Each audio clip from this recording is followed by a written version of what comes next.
بسم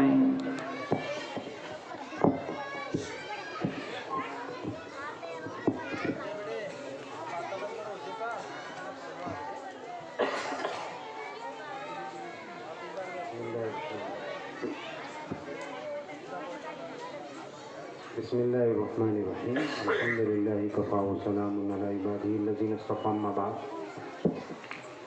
قال اللہ تبارک وتعالی فی القرآن المجید اعوذ باللہ من الشیطان الرجیم بسم اللہ الرحمن الرحیم قل هل يستوي الذین يعلمون والذین لا يعلمون صدق اللہ المولانا العظیم وقال النبی صلی اللہ تعالی علیہ وسلم خیرکم من تعلم القرآن وعلمہ وکما قال صلی اللہ علیہ وآلہ وسلم۔ استاد محترم صدر جلسہ حضرت مولانا محمد نسیم مفتاحی صاحب، اس مدرسے کے ناظم مولانا لیاقت صاحب اور ناظم جلسہ یعنی جو جلسے کی نظامت فرما رہے ہیں مولانا عقیل ندوی صاحب، اور مختلف مدارس سے تشریف لائے ہوئے اساتذہ کرام، سامعین کرام اور عزیز طالبات، آپ کا پروگرام دیکھ کر بہت خوشی ہوئی کہ آپ نے بہت ہی محنت کے ساتھ اپنے اساتذہ کی نگرانی میں ایسا پروگرام پیش کیا ہے جس سے اندازہ ہوا کہ آپ کے اساتذہ نے آپ پر بڑی محنت کی ہے۔ تو سب سے پہلے تو آپ کے اساتذہ اس قابل ہیں کہ ان کو مبارکباد دی جائے، کیونکہ وہ محنت کرتے ہیں تو طلبہ تیار ہوتے ہیں، طالبات تیار ہوتے ہیں۔ تو اساتذہ کرام کو سب سے پہلے مبارکباد، اور اس کے بعد وہ طالبات جو یہاں پر پڑھتی ہیں اور جنہوں نے یہاں پر مظاہرہ کیا، تعلیمی پیش کیا، ان کو بھی مبارکباد پیش کی جا رہی ہے۔ ہم سب جانتے ہیں کہ لڑکیوں کی تعلیم معاشرے اور سماج کے لیے کس قدر ضروری ہے۔ یہ بچیاں آج ہیں، کل یہ بڑی ہوں گی، ان کی گود میں بچے رہیں گے اور وہ نسلوں کو سدھارنے کا کام کریں گے انشاءاللہ، لیکن اس کی ابتدا ان کی تعلیم کی اور تربیت کی مدرسے میں ہوئی ہے۔ تو جب یہ لڑکیاں مدرسے میں پڑھ رہی ہیں تو ان کی تربیت ہو رہی ہے، انشاءاللہ یہ بڑے ہو کر ایسے معاشرے کو صالح اور نیک بنانے کی کوشش کریں گے جس کے لیے ہم سب ترس رہے ہیں، ایسے معاشرے کو دیکھنے کے لیے۔ تعلیمی مظاہرے کے سلسلے میں دو باتیں عرض کرنی ہیں۔ ایک تو یہ کہ یہ تعلیمی مظاہرہ جو آپ کے سامنے طالبات نے پیش کیا ہے کوئی معمولی مظاہرہ نہیں ہے۔ ایک آدمی، ایک شخص جس کو کبھی مائک پر آنے یا اسٹیج پر کچھ بولنے کا کوئی تجربہ نہ ہو، اس کو اگر یہاں پر لا کر کھڑا کر دیا جائے تو وہ سٹپٹا جاتا ہے، پریشان ہو جاتا ہے اور کچھ بول نہیں پاتا ہے۔ ہماری یہ طالبات جو چھوٹی چھوٹی ننھی منھی بچیاں ہیں، جو اتنی چھوٹی چھوٹی ہیں کہ ان کو صحیح طریقے سے بات کرنا بھی نہیں آ رہا ہے، انہوں نے آپ کے سامنے بہترین تعلیمی مظاہرہ پیش کیا۔ آپ نے وہ واقعہ سنا ہوگا کہ جب ہندوستان آزاد ہوا تو آزادی کا جشن منایا جا رہا تھا۔ وہاں پر مختلف لوگوں کو تقریر کرنے کے لیے دعوت دی گئی۔ یہ صاحب آئے، انہوں نے تقریر کی، وہ صاحب آئے، انہوں نے تقریر کی، ایک گاما پہلوان بھی اس کے اندر تھا۔ اس سے کہا گیا کہ بھئی آپ بھی کچھ کہیے۔ پہلے تو وہ تیار نہیں ہوا، لیکن کسی طرح جب تیار کر لیا گیا تو اس نے آ کر لوگوں کے سامنے دو ہی جملے کہے اور جا کر وہ اپنی جگہ بیٹھ گیا۔ اس نے یہ کہا کہ بھائیو ورزش کیا کرو، اس سے طاقت حاصل ہوتی ہے، وہ جا کر بیٹھ گیا۔ تو اندازہ کیجئے کہ اتنا بڑا پہلوان وہ لوگوں کے سامنے آ کر بات کرنے سے قاصر ہے۔ یہ ہماری چھوٹی چھوٹی بچیاں، یہ چھوٹی چھوٹی بہنیں آپ کے سامنے آ کر کس قدر بے باکی سے تعلیمی مظاہرہ پیش کر رہی ہیں، اس کا اندازہ آپ خود کر سکتے ہیں۔ تو آپ سب کی طرف سے مبارکباد ان کو دینا ہے، ہماری طرف سے مبارکباد ان کو دینا ہے۔ دوسری بات یہ ہے کہ جو مدرسہ فاطمۃ الزہرا ہے، جس کے اندر تقریباً 80 طالبات تعلیم حاصل کر رہی ہیں، یہ ایک تعلیمی ادارہ ہے۔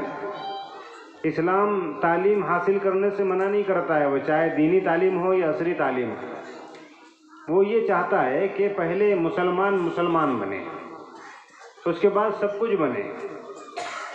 ہمارے پاس ہو یہ رہا ہے کہ دنیا کی تعلیم تو بہت تیزی سے حاصل کی جا رہی ہے، لیکن دینی تعلیم کا عالم یہ ہے، دینی تعلیم کا معاملہ یہ ہے کہ اس کے اندر کس قدر پیچھے ہیں بچے ہمارے معاشرے کے. میں اس کو ایک مثال سے یا ایک واقعے سے آپ کے سامنے پیش کرتا ہوں. ہمارے معاشرے کی بچیاں انجینئر بن رہی ہیں، ڈاکٹر بن رہی ہیں، سب بن رہی ہیں، بہت اچھی بات. لیکن اس سے پہلے اگر وہ مسلمان بن رہی ہے تو یہ اس سے اچھی بات. تو کوشش یہ کرنی ہے کہ ہمارے معاشرے کی بچیاں ہوں یا بچے ہوں وہ تعلیم حاصل کریں، لیکن اس سے پہلے دینی تعلیم ان کو ملنی چاہیے. یہ مدارس، یہ مکاتب ہمارے معاشرے کے بچوں میں اور بچیوں میں دینی تعلیم کے فروغ کے لیے رات دن کوشش کرتے ہیں. یہ اساتذہ جو صبح سے شام تک ان کے اوپر محنت کرتے ہیں، ان کو تعلیم دیتے ہیں، ان کی محنت کی قدر کرنی چاہیے، ان کا احترام کرنا چاہیے، ان کو قدر کی نگاہ سے دیکھنا چاہیے کہ ہمارے معاشرے کے بچے بچیوں کی تربیت پر کس قدر محنت کرتے ہیں. مجھے 2010 کے آس پاس ہمارے صدر جلسہ کے حکم پر دلی میں ایک یونیورسٹی میں ٹریننگ پروگرام میں جانے کا اتفاق ہوا تھا. وہاں پر ہندوستان بھر کے بڑے بڑے مدارس کے علماء کو جمع کیا گیا تھا اور ایک ٹریننگ کیمپ رکھا گیا تھا.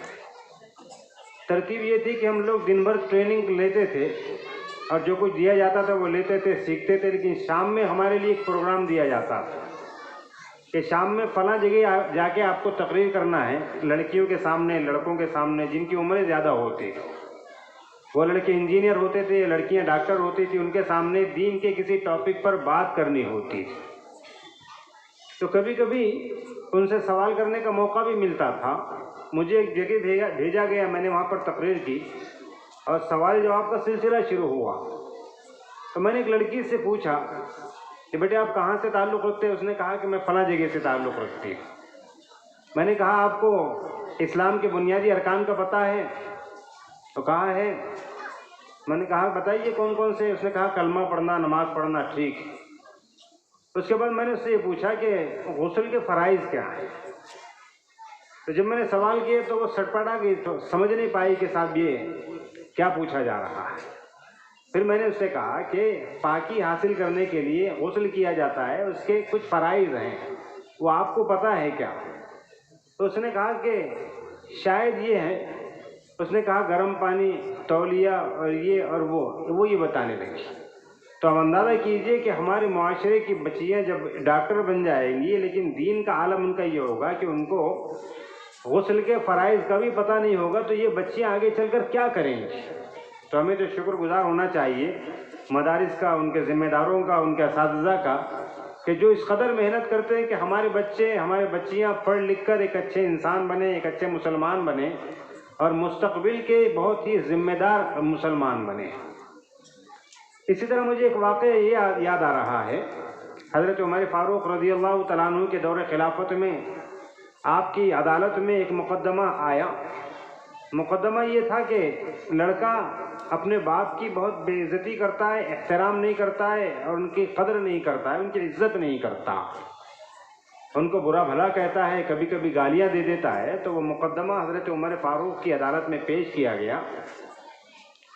حضرت عمر نے فرمایا کہ اس نوجوان کو لاؤ، ہم اس سے بات کرنا چاہتے ہیں، مجھ سے گفتگو کرنا چاہتے ہیں. اس نوجوان کو لایا گیا.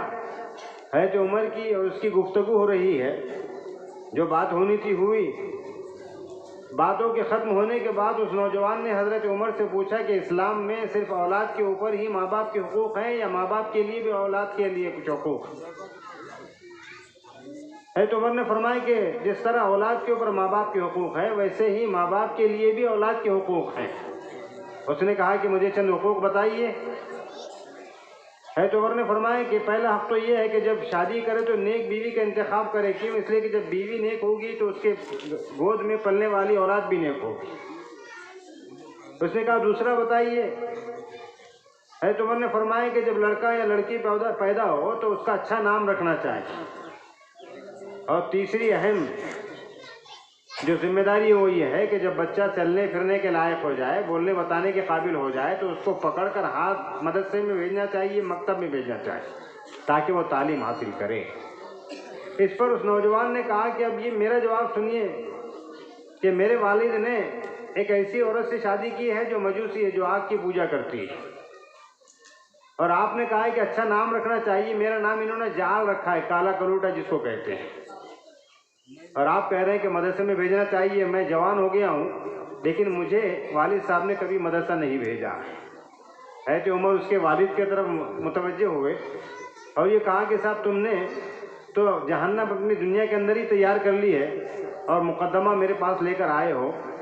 حاصل اس پورے واقعے کا یہ ہے کہ اگر بچوں کی تربیت اچھی ہوگی تو بچے بڑے ہو کر اچھے ہوں گے. آج ہمارے معاشرے کا مسئلہ یہ ہے کہ جب بچوں کی تربیت کرنا ہوتی ہے تب تو نہیں کرتے. اور جیسے ہماری چھوٹی سی ننھی منی بچی نے آج موبائل کے بارے میں اس کے نقصانات اور فائدے بتائے تو نقصان بھی ہے اس کے اندر, فائدہ بھی ہے. آج ہمارے بچوں کے ہاتھ میں موبائل دے دیا جاتا ہے, وہ اس کے اندر وقت ضائع کرتے ہیں اور آپ دیکھتے ہوں گے سنتے ہوں گے کہ اس کے کثرت سے استعمال کرنے کی وجہ سے مختلف قسم کی بیماریوں میں ہمارے بچے مبتلا ہو رہے ہیں. تو اگر ہم یہ چاہتے ہیں کہ ہمارے بچے اچھے مسلمان بنیں, اچھے انسان بنیں, تو ہمیں ایسے مدرسوں کی قدر کرنا چاہیے اور اپنے بچوں کو پابندی سے مکتب میں بھیجنا چاہیے. بھیجیں گے انشاءاللہ. بس اتنی بات پر اپنی گفتگو ختم کرتا ہوں. آخر دعوانا ان الحمدللہ رب العالمین.